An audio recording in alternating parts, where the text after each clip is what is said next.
Hey scrappers and recyclers, it's a little bit chilly up here in the mountains right now, but that's okay, I'm loving it. We're gonna get a box together to send off to Boardsort. We got some TELCOM High Grades that need to get a little move along. Come on, let's dive in. Here's the boards, there's our scale so I can weigh everything out.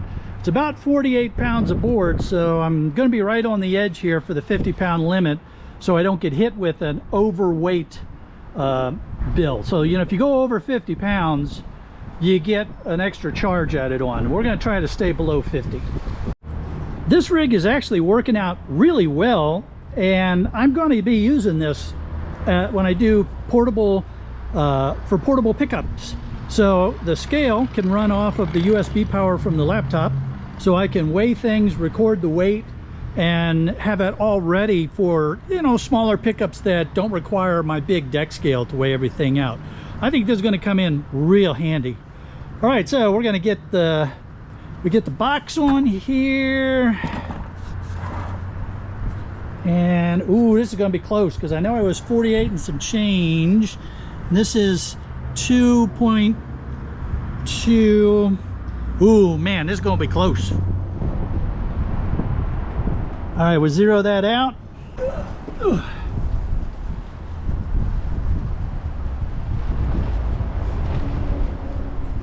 And you know what? I'm not a big fan of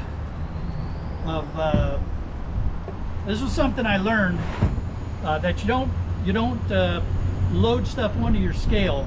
You load it up and then put it on the scale. And the reason is because I'll be doing a lot of pushing down on it to get things to fit, and that's not necessarily good for the scale when you do that kind of stuff.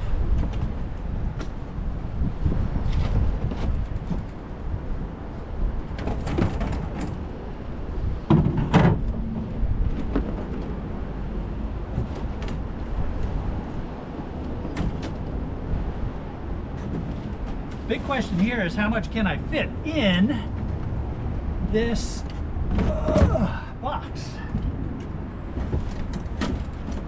Because when you're shipping stuff, you have to be concerned about both weight and volume when you're doing larger quantities like this.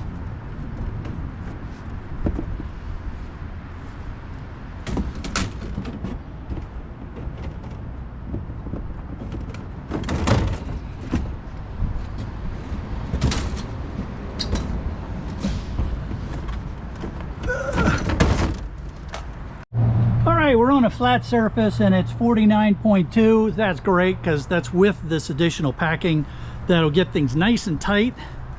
That's important when you have boards because it's going to get banged around, and the tighter it is, the less likely it is that it will get that you'll have broken open and lose material. So now we're going to go get this taped up, weighed up, and ready to send off. All right, so the first thing we have to do in order to sell boards to Boardsort is get on our Boardsort account. So we're going to bring up a tab here. And because I go to Boardsort a lot, I just keep it right up here. And we log in. If you don't have an account, it's very easy. It's free to set up an account. And so I just log in as Shark Scrapper, and I'm not going to let you see my password, you silly people. All right, now we are logged in. You can see I'm logged in as Shark Scrapper. If you wanted to check prices, it's real easy. You just go right here and you can see what the prices are. We are selling TELCOM High Grade. Let's see, High Grade TELCOM right here. And you can see it's $6.85 a pound. If you have a question about whether or not, you know, what you have, you've got a couple things you can do here now. And I really, my hat's off to Chris. So you've got these static pictures here, but the other thing that Chris has been doing is he's been putting up these videos. This is a high-grade telecom board. It's a high-grade telecom board. There you go. So you can go to this video. Chris explains what makes a high-grade telecom a high-grade telecom. And there's a whole series of these. If you're not subscribed to boardsort.com, I highly recommend it because, you know, he's just doing it to help inform you. So it's not a typical kind of channel where he's after views and likes and all that kind of stuff. This is just a way to get information to you. So it's a really good resource. I highly recommend it. All right, so anyway, let's get out of that. And we are going to sell. So we're going to go over here to the sales menu. And we're not doing test and buy. That's for things like CPUs. So we are going to sell scrap. And we go to the high grade telecom. Where are you? Where are you? Eeny, meeny, miny, mo. Low grade telecom. Oh, here we are. High grade telecom. And in this case, that's all we have. So we go down here. And you can see we had 48.4 pounds. That's going to be $331.54. So yes, I want to sell this material. I'm not in a hurry to get paid, you know, because it'll take a week to get there. It might, depending upon when it arrives, it might be another week before they weigh it in. And then it can take 7 to 10 days for a check to get in the mail. So that's fine. If you're in a hurry, you can always do PayPal. Of course, you lose a little bit because of the PayPal fees, but you know, that's another option for you. All right, so I now submit the sale and I get this notice. Now, whenever you send a box to Boardsort, you absolutely want to make sure that you include the invoice with your box. So what you need to do is go to invoice listings, and here's the invoices, and you go, the latest one will be at the top. You'll get this latest invoice, and you can see there's the invoice number, and there's, you know, mailing a check. It'll have your address. I'm blocking mine out, and you'll have what your material is that you sold and the price and such. You want to print this out and put it in with your box. It's very, very important that you put it in the box, because otherwise they may not know who the box came from, how to pay you, any number of things. So make sure you put a copy of this inside the box. I cannot stress that enough. All right, now then, we're done with the Boardsort part of this. I have the invoice. I know what I'm spending, so I can go ahead and log out. The next step is to bring up my pirate ship account. So we're going to log in. Pirate ship, by the way, outstanding service. I cannot speak highly enough about it.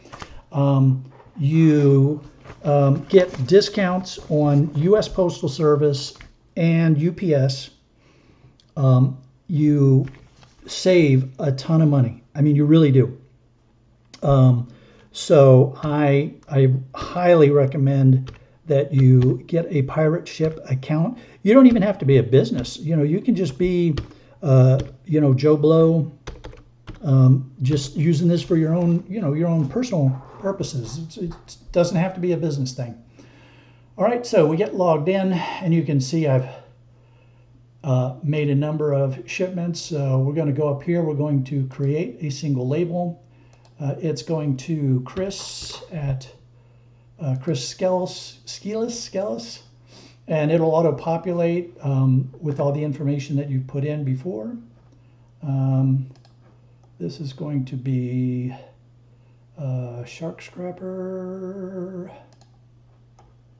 and I am going to, all right, so that box is 18 by 18 by 16. Oh, I do not have any hazardous materials. It's not going overseas. I don't have to do customs. It's not a saved package. If you ship out the same thing all the time, then, you know, this is a good tool here. We get rates. And it will automatically give me the cheapest rate here. I can switch between USPS, UPS. It will even tell me that I can switch to USPS for $56.37 more. How's that for expensive? This is going UPS ground. So here's the insurance, tells me when it's going to be there. So I'm good with this. Now they've also, at Pirate Ship, they've also got a new insurance program. So if I want to purchase additional insurance, I can. I'm not really that worried about it. I've never had any issues whatsoever. Knock on wood. All right, now then, since I'm ready to go ahead and buy this, and depending upon when you watch this, this is the winter holiday season in the United States, so it's got a peak season charge added onto it. Not that bad. All right, so we will go ahead and purchase this. They already have my credit card on file, so that is not a problem.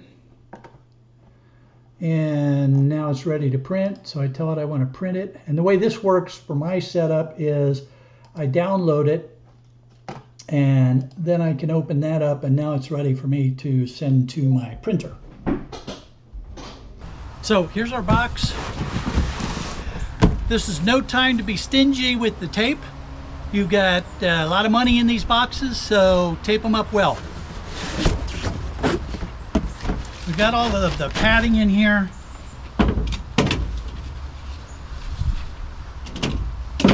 Here is our invoice. Put that right on the top. Again, put the invoice in. Don't mess this up, folks.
Shipping label, and I always like to put a couple of shark scrapper stickers on there.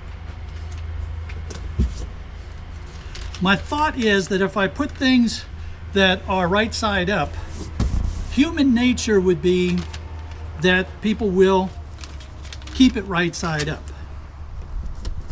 You know, when we see things that are right side up, we're inclined to make them right side up. Now, some people don't pay attention to it, some people don't care, I get it. But a lot of people, they don't even think about it. It's just, they put it so the words are right side up or the logo's right side up, and that'll help the box to stay safer. Hey, if you have found that interesting, there's a lot more information in these videos here to help you out. I'll see you on the next one.